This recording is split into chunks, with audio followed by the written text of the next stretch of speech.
Introduction. Dear friends, do you have any idea as to how a kite flies? How do the leaves of a tree move? Or have you ever played with a paper windmill? How does this happen?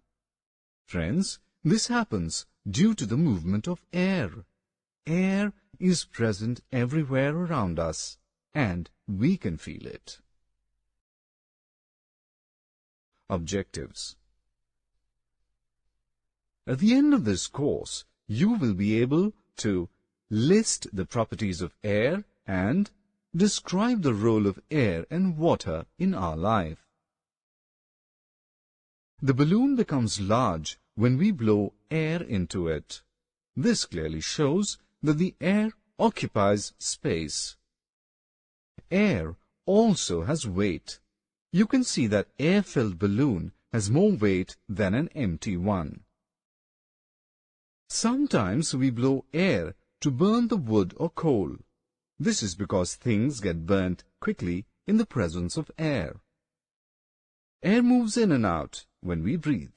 This shows that air supports life.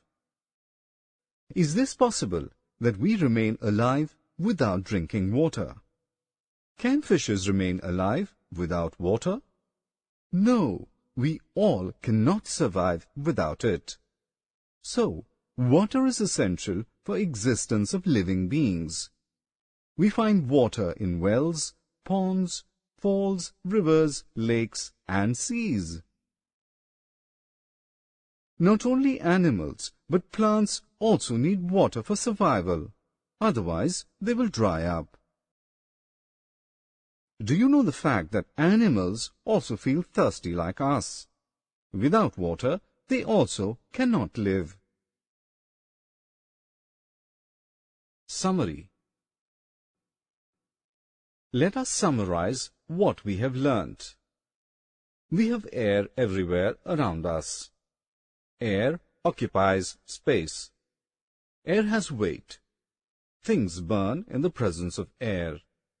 Water is necessary for us. Plants and animals need water to remain alive.